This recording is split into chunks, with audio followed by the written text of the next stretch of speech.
Joe, you're also known as the wildest beatboxer cellist in the West. That's self-proclaimed. Well, I believe in that statement, and I just want to know, how long have you been playing the cello for, and when did you start infusing the beatbox with your grooves? I've been playing the cello for 22 years, and I've been infusing the beatbox in my cello grooves for 14 years.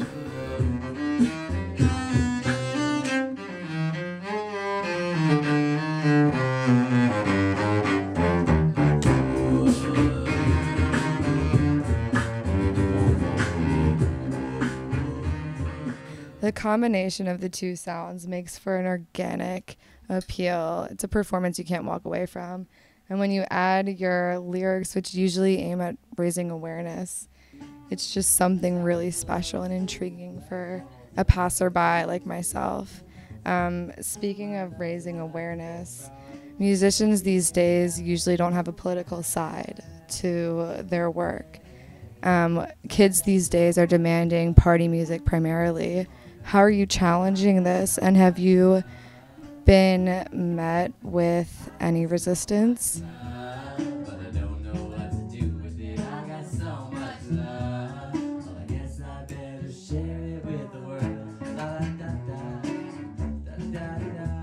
I try to hide my political messages right in the obvious front position of what I write and what I sing about. So it's really in your face, the political message. And because it's so in your face, a lot of people don't really get it right away. I think they ignore it on purpose, but subconsciously they're really listening. And I have had this kind of backlash in myself where I've done more instrumental music at certain gigs because that's what everybody else is doing. But eventually I break down and I start singing my lyrics after I've played a lot of instrumental music to get them hypnotized and get them accustomed to the fact that my music's going to be instrumental. Then I hit them with the lyrics. So how much of your music is actually improvised live? A lot of it depends on what show I'm at. It could be 100% at certain shows, but usually it's about 15 to 20% improvised. Why would you say some musicians don't use their position to make a difference? Well, it's not good for business. You know, if you're advocating that people spend less money and disassociate themselves from consumerist BS, then it's not going to make people go out and buy a lot of stuff, especially that person's album.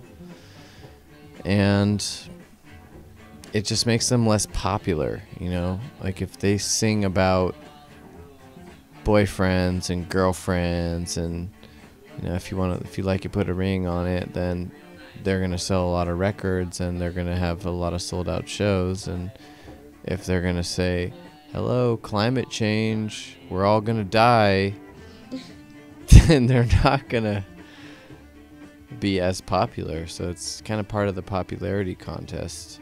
But earlier tonight in your at-home show, you had a song that you sang about the Occupy movement. In your opinion, has it gone away or has it evolved? Never give up, never give up, we're gonna keep on fighting, pushing on and on. Think they stole our money, we didn't think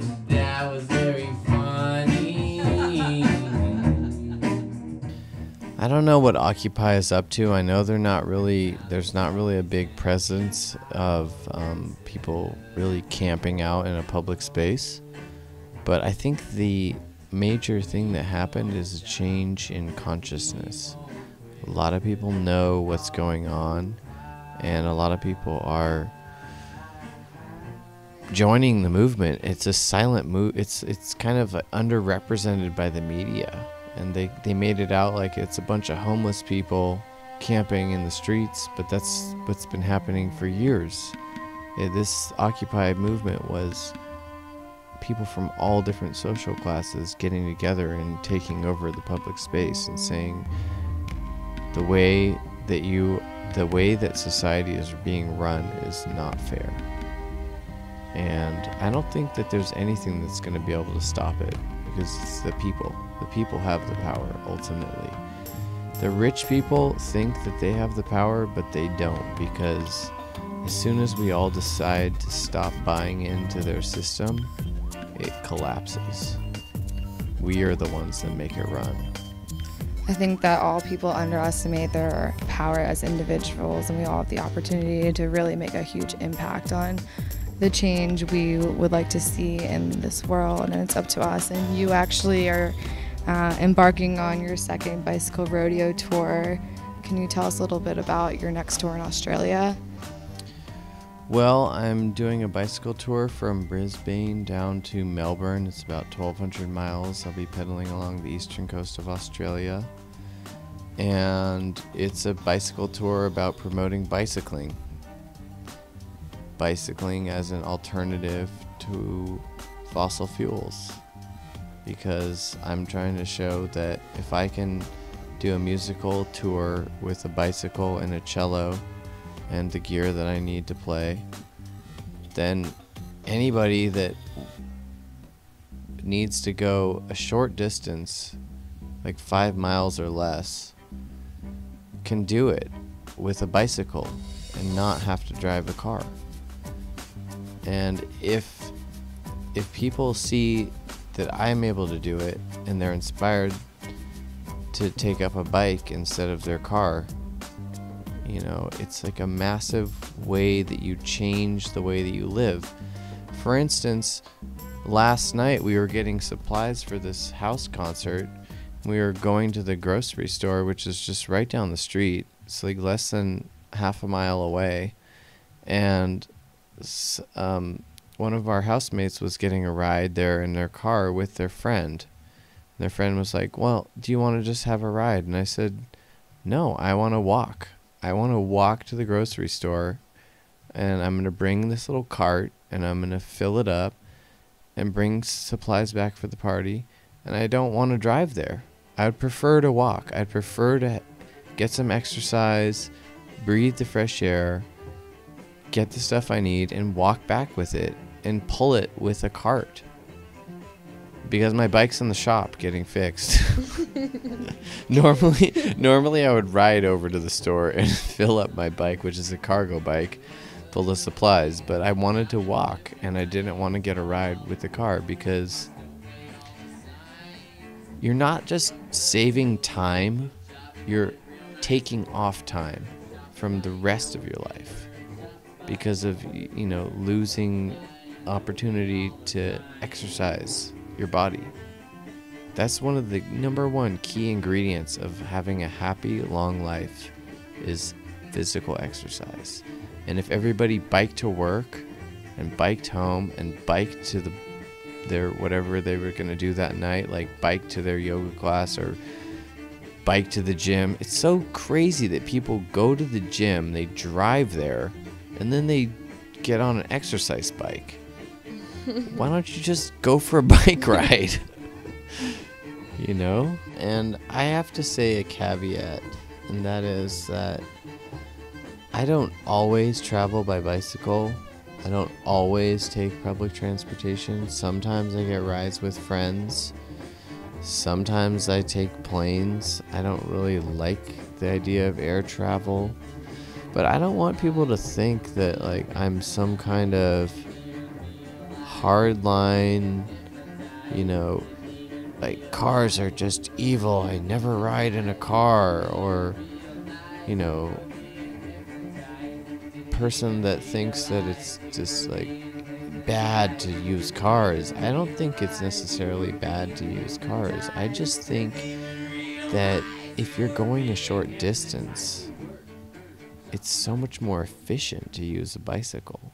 Yeah, it's a true statement. And the whole entire mission of this journey is to peddle messages of peace and sustainability while delivering cello beatbox grooves to the land down under. Can you give us a little detail on how you plan on doing that? Well, I'm organizing a tour right now that's through, I'm contacting people through the Couchsurfing network. And so I'm contacting all these people in Australia saying, hey, I'm passing through your town on this date range. Could you host me, and could you help me find a show to play? And so I'll be, I'm looking to play at bars or coffee shops or people's houses or libraries or universities or wherever I can get a gig and get people together. And I just want to play some music for them and spread the beatbox cello vibes. How many people are going with you on this journey? I'm going solo for the first part, and then Tony is going to join me for the last month. And Tony is your girlfriend, right? And she's a beautiful, I wouldn't say almost puppet master. You sing the puppet chorus. She's a master puppeteer. Master puppeteer. Tony, how long have you been performing with Joey for? Well, we met at the Children's Theater at the Oregon Country Fair, and I guess that's when we started. So, when was that? July 2011. July 2011. And is this your first bicycle rodeo tour then? Well, I suppose. I did a really big tour in New York, from Montreal to New York City. That was awesome, but it wasn't musical. It was just a fully loaded bicycle tour, camping, having a blast.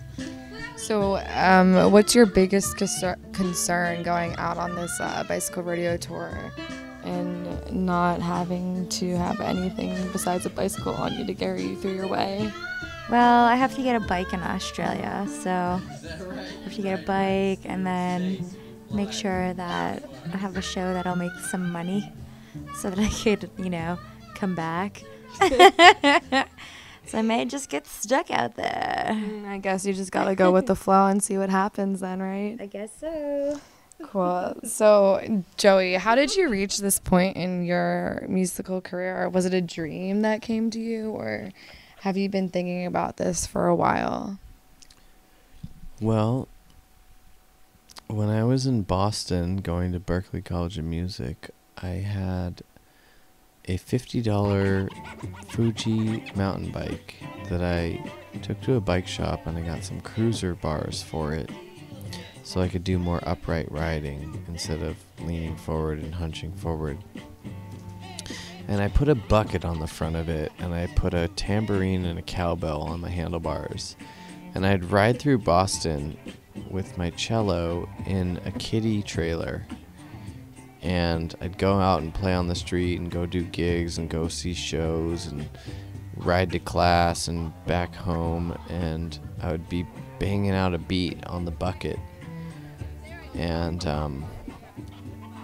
I thought, wouldn't it be so cool if I could just ride from here all the way to Florida or all the way back home to California with this bike and this cello and just play music for people all along the way.